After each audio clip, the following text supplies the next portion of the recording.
آج کا vlog Sweden اور یورپ کی سماجی زندگی کے حوالے سے ہے۔ میں ہوں اسٹاکہولم سویڈن سے عارف کسانہ اور آپ کی خدمت میں سلام عرض کرتا ہوں، اور آپ سے گزارش ہے کہ اگر آپ نے ابھی تک اس چینل کو سبسکرائب نہیں کیا تو اس کو پلیز ضرور سبسکرائب کیجئے، اور ولاگ پسند آنے پہ اسے لائک ضرور کیجئے اور کمنٹ باکس میں اپنی رائے کا ضرور اظہار کیجئے۔ چلتے ہیں جناب ولاگ کی جانب۔ ہمارے ہاں جو مشرقی ممالک ہیں ان میں جو ایک خاندانی نظام تھا وہ آہستہ آہستہ جو ہے وہ ٹوٹتا گیا، اور اس کے بعد پھر جو نوجوان بچے ہیں ان کا بھی والدین کے ساتھ رہنے کا رجحان کافی کم ہوا، اور یورپ میں تو بہت زیادہ تھا۔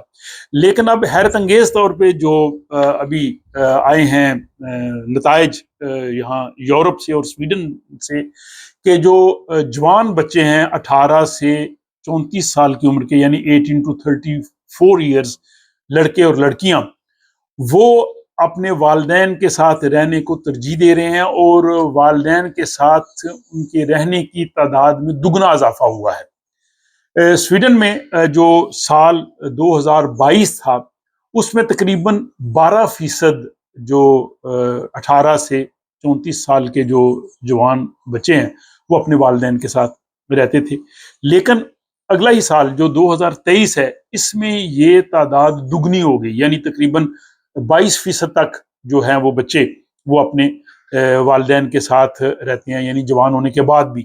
عمومی طور پہ یہ سمجھا جاتا ہے کہ یورپ میں، سویڈن میں جب 18 سال کے بچے ہوتے ہیں تو پھر وہ اپنے والدین کے ساتھ نہیں رہتے، اور وہ اپنے والدین سے الگ ہو کے اپنے جو ہے وہ گھر بنا لیتے ہیں، اور عمومی طور پہ یہ بات ٹھیک بھی ہے۔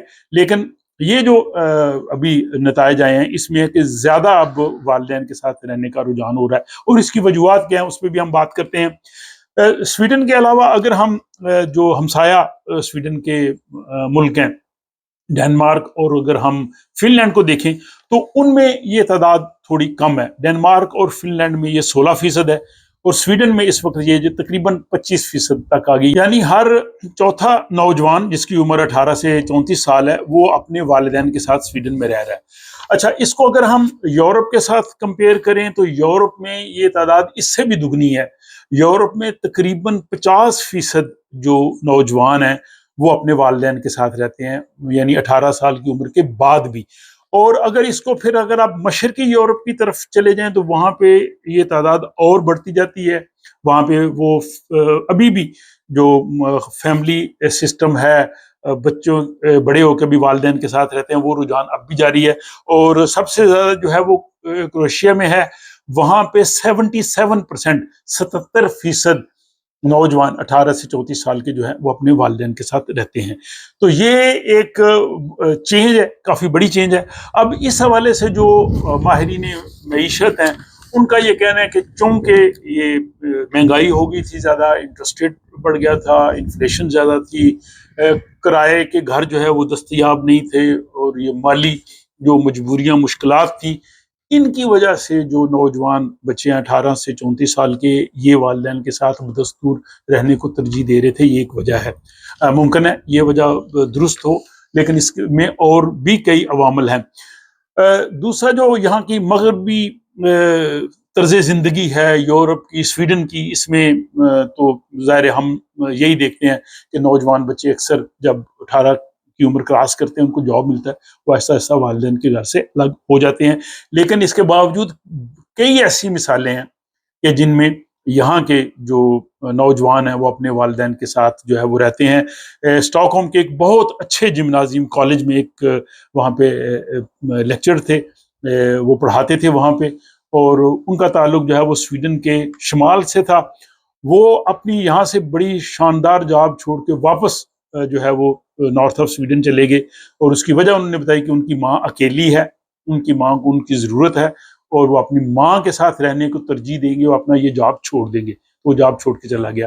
یہاں اسٹاکہولم میں بھی میں نے ایک سویڈش نوجوان کو دیکھا ہے، اس کی اکیلی ماں رہتی ہے، وہ اپنی ماں کے ساتھ رہتا ہے، اس نے شادی بھی نہیں کی ہوئی، کام کرتا ہے، اور اس کے بعد وہ اپنی ماں کی خدمت کرتا ہے۔ ماں کو ڈاکٹر کے پاس جانا ہو، کہیں جانا ہو، وہ جاب سے چھٹی لے کے ماں کو لے کے جاتا ہے، اور ماں کا ہر طرح سے خیال رکھتا ہے۔ تو یہ مثالیں اس معاشرے میں بھی ہیں۔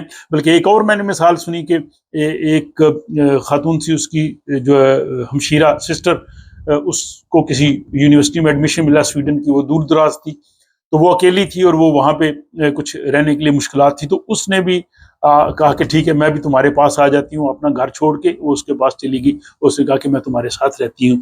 تو اچھی مثالیں مغربی معاشرے میں بھی موجود ہیں، اور بدقسمتی سے بری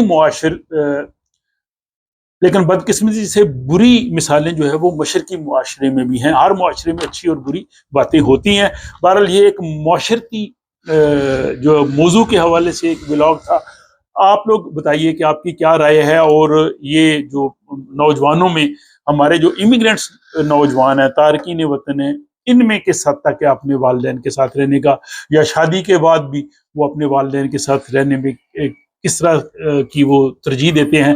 آپ لوگ اپنے مشاہدے اور تجربات کی روشنی میں اپنی رائے کا ضرور اظہار کیجیے۔ آپ کی رائے کا انتظار رہے گا، اور مجھے دیجیے اجازت۔